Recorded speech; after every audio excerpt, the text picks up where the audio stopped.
Bismillahirrahmanirrahim. Assalamu alaykum, hurmatli qarindoshlar. Bugun minnatdorlik va shukr haqida to'xtalamiz. Minnatdorlik har qanday bir insonda, xususan har qanday bir mu'min musulmonda bo'lishga tegishli xislat. Bu o'ziga foydali. Psixologiya mutaxassislarining qarashicha, hayotga minnatdorlik ko'zi bilan qaraydigan ve her işe razımellik bilen muamele kıldığan kişilerin yüzüdün tebessüm, köңlüdün hoşallık kem bulmaydı iken. Yani hoşallık ve tebessüm bilen yaşayan adam huzur, halavet içinde yaşaydı, tenimi sak buldu diyen gap. Bizning yaratılışımızın gayesi Allah Teala'ga kulçuluk kılış, yani ibadet kılış. Yani Allah Teala bizni bu hayatta yaratıp bizni yaşatqanlık için bizden o'ziga itoat qilib yaşayışımızı talep qilgan. Endi ibadatning g'oyasi taqvolik. Yani ibadat qilishdan maqsad taqvolikka erishish, yani o'zimizni isloh qilish, axloqimizni isloh qilish, taqvolikka erishish. Taqvolik degan Alloh taolaning buyrug'ini qilib, to'sqindan yenib ve özünün üstündeki Allah Teala'ya karşı ve etrafındakiler karşı özüge karata mesuliyetini ada kılış diyenlik hemde. Takvalık ibadetindeki gayesi. Yani Allah Teala Kur'an-ı Kerim'de kutibe aleykumus siyamu kema kutibe alel qablikum leallekum tettakun deydi. Yani Ruzi, sizlerden ilgililerge ruzi perz kılganda, sizlerden Ramazan ruzi perz kılganda, sizlerden takvalıkı erişişinler için, yani takvadar buluşunlar için deydi. Başka ibadetin mi şundak şu. Bu bir misal. Hem de takvalıkның muğayisi var. Takvalıkның gayesi ne? Takvalıkның gayesi şükür kılışını biliş. Şükür kıldığın buluş. Allah Teala bunu bildirip vettekullaha leallekum teşkurun deydi. Allah'a takvalık kılınlar, sizlerin şükür kıldığın buluşunlar için. Şükür kılış, hem mesela yukarı gayesi, yani gayenin gayesi. Çünkü Allah Teala'ya şükür kılgan, Allah Teala'nın nimetlerini itiraf kılıp, onun şükür kılgan adam, Allah Teala'nı o razı kıldı ve üzünü mü memnun kıldı, üzümü hoşal yaşaydı, minnettarlık duygusu içinde. Çünkü Allah Teala bizni bu dünyada huzurluk yaşasın, ahirette benim rahmetimge erişsin demekçi. Minnettarlıkni, hoşallıkның doğrusu desek mi mübalağa olmaydı. Çünkü özüdün, etrafındakilerden ve erişkenlerden razı bulup nimet vergücüge minnettarlık duygusu bilen muamele kıldığan adam köңlünü hasetden, açgözlükten, hali tutuş arkalık onu kanaat, hoşallık, razımellik bilen toldurdu. Neticede bundak kişi huzur, halavetlik hayat geçirdi. Bizge minnettarlıkni his kıldırdıgan işlerinin en yaxşısı Peygamber sallallahu aleyhi ve sellem'nin bu hakta görsetken körsetmesi. Peygamber sallallahu aleyhi ve sellem degen ki, sizler üzümlerden yukarı turduğanlarga qarmanglar, belki sizlerden tüyen turduğanlarga qaranglar. Bunda kılış Allah'ın nimetini küçük sanımaslıklar üçündür, en yaxşıdır dedi. Çünkü turmuşda, ten saklıkta, baylıkta, yüz abroyda, ilimde ve her qanday bir dünyaya münasebetlik, dünyalık menfaat işlarda özüdün tüyen turduğan kişilerge qargan adam özünün ulağı qarganda yaxşı işkenlikini his kıldı ve Allah Teala'ya şükür kıldı. Ülemalar emel ibadette ve başkalarına yaxşılık kılışta özümüzden artık kişilerge qarışımızını, yani ibadette ay menden artık bo'lgan kişilerdek bolsam-ço, başkalarına yaxşılık kılıştımı men bu uladın aldıp ötep ketsem-ço dep aşılaga qarışımızını. Ama dünya menfaatlarda özümüzden tüyen turduğan kişilerge qarışımızını tavsiye kıldı yani. Minnettarlık birovning qilgan yaxshiligidan, xizmatlaridan rozi ve memnun bo'lish deganlik bo'ldi. Minnettarlikning eng yuqorisi Allah Teala'nın ato qilgan ne'matlarga shukr qilish. Allah Teala'ga shukr qilish ne'matning ziyodalashiga, yaxshilikning davomlashishiga ve bereketning ko'payishiga, shuningdek Allah Teala'nın roziligini qo'lga keltirishga turtki bo'ladigan sehrli amal. Minnettarlik siz uchun ko'zoynak o'xshaydi. Uning bilan siz o'zingizdagi, atrofingizdagi ne'matlarni ko'ra olasiz. Sizdagi minnatdorlik tuyg'usi qancha yuqori bo'lsa, erishadigan yaxshiligingiz shuncha ko'p bo'ladi. Bu yerdagi yaxshilikdan moddiy manfaatlar emas, balki yaxshi fursat, ko'ngilli turmush, yaxshi joy, yaxshi uy, yaxshi oila, yaxshi ish, yaxshi qo'shni qatorliq moddiy va ma'naviy butun foyda manfaat ko'zda tutildi.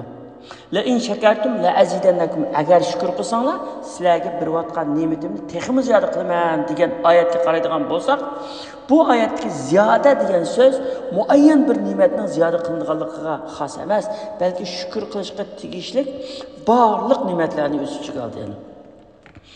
Şu ulamolardan biri dunyoda matematiklik statistika qilish imkoniyati bo'lmagan birdan bir sonliq ma'lumot Janobi Alloh taolo tomonidan insonlarga ato qilingan ne'matlardir degan ekan. Demasimi, kunimizda fan texnika taraqqiy qilib, hamma narsani sanab chiqa olgan bilan texicha qumning sonini, dengiz to'lqinlarini sanab bera oladigan apparat ijod qilinmagandek, Janobi Alloh taoloning insonlarga ato qilgan ne'matlarini sanab bera oladigan texnika ijod qilgani yo'q. Buningdan kim ijod qilinmaydi. Chunki Alloh taolo deganki, "Va in ta'uddu ni'matallohi la tuhsuha." Agar Alloh taoloning ne'matini sanab tugatolmaysizlar. Bu ta qiyomatgacha kuchga ega bir hukm. Ya'ni mayli dunyo taraqqiy qilsin, sanash mashinalari shunda taraqqiy qilib ketsin. Alloh taoloning ne'matlarini sanab tugatolmaydi, mumkin emas. Minnatdorlik haqida elib berilgan amaliy tadqiqotlarning isbotlashicha, insonga xo'shallik va saodat bag'ishlashda sevgi muhabbatdan qolsa, minnatdorlik tuyg'usi ikkinchi o'rinda turadi ekan. Chunki minnatdorlik bir tarafdan kishining ruhiga zo'r energiya ato qilsa, yana bir tarafdan insonning harakatchanligini, xo'shalligini, hayotlik ko'rishidagi faoliyatchanligini oshirdi. Shuningdek, insonning qo'lga keltirgan natijalari ko'p bo'ladi.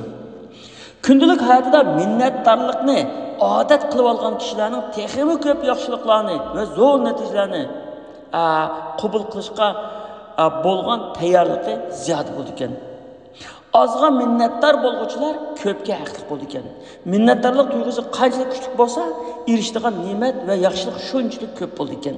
Hayotda natija qozongan mashhur shaxslarning tarjimonini o'qib ko'rgan bo'lsak, ularning minnatdorlikni kundalik hayotida odat holiga keltirib olganligini va ko'plarning g'alaba qozonishining asosli sababi hayotga minnatdorlik tuyg'usi bilan, Allohga shukr bilan muomala qilganligini ko'ramiz.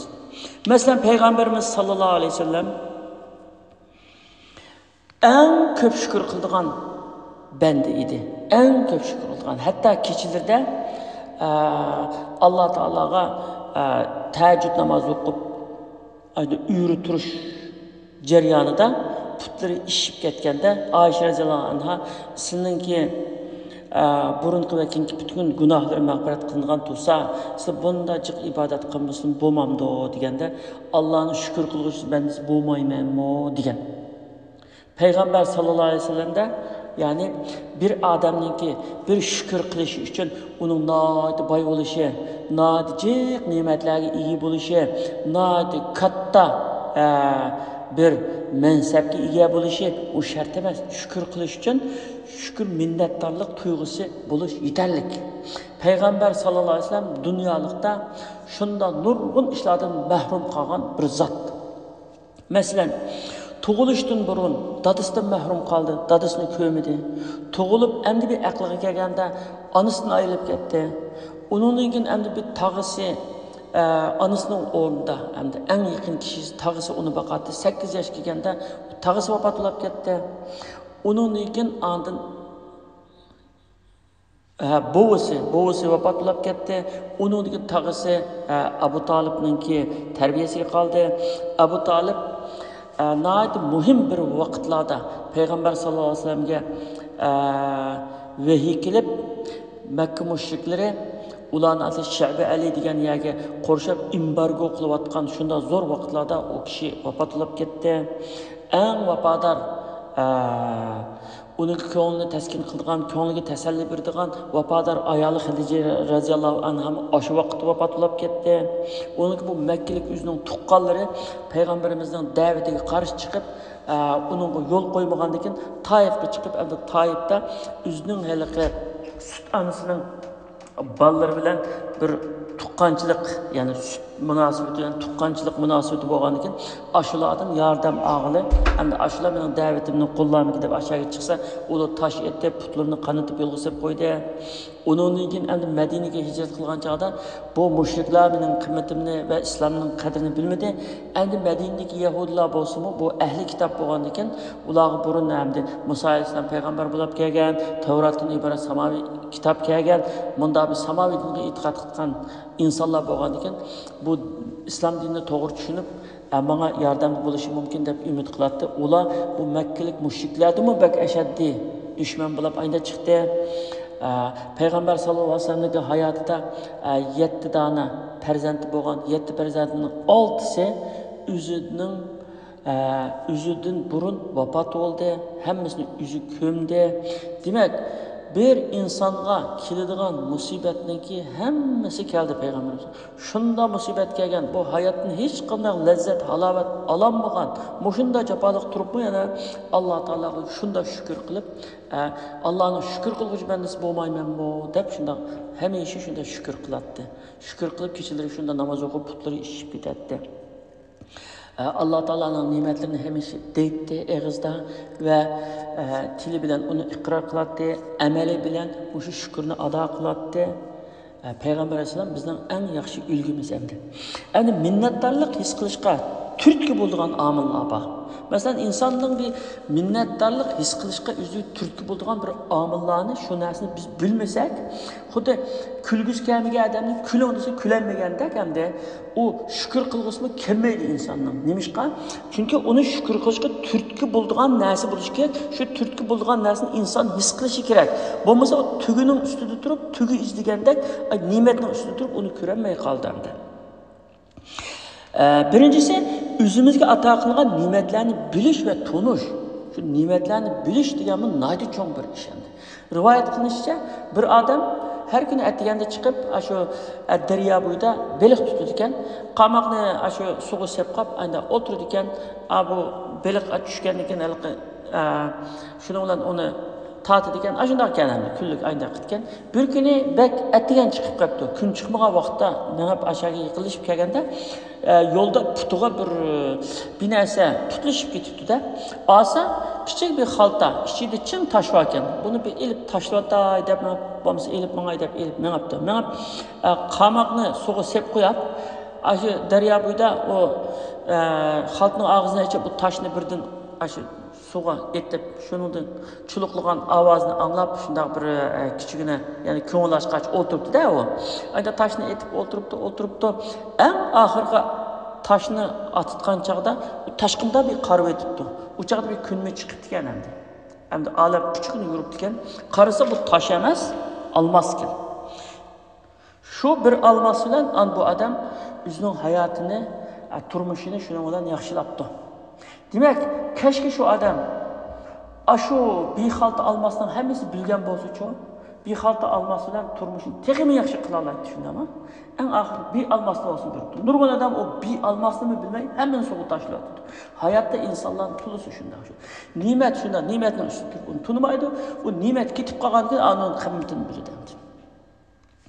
İkincisi, hayatımızdaki nimetlerin kıymetini biliş.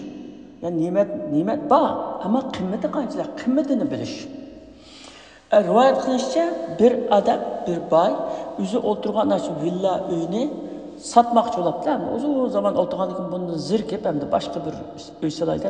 Sotmoqchi bo'lib, shu uy mulkchi reklam qildigan bir do'stini chaqirib, sen shu uyni ko'rib chiqib, hammasini tizimlab yozg'in. Masalan, u yerda bog'chisi bor, bu yerda ko'lchiki bor, bu yerda nimasi bor, bir narsa bor degandek hammani yozg'in. Buni men o'qib bergin, uni reklam qilib e'lon qilaylik, shunday qilib sotaylik deydi ekan. U odam tafsili yozib kelib, keyin u xo'jayin o'qib bergandan tinglab o'tirib, men hayotimda orzu qilgan uy mushugo, nimishqa sotmayman bo'ldi, baqa qilib o'taylik dedi. Çünkü o muş adam bunu tizimlab çıkıp bunda bakan, ma bakan deyişten burun şunun yüzüde yaşap durup, aşını körep durup, bunun kalbi gözü kömegen o adamın hocam. O gafletli kalgan.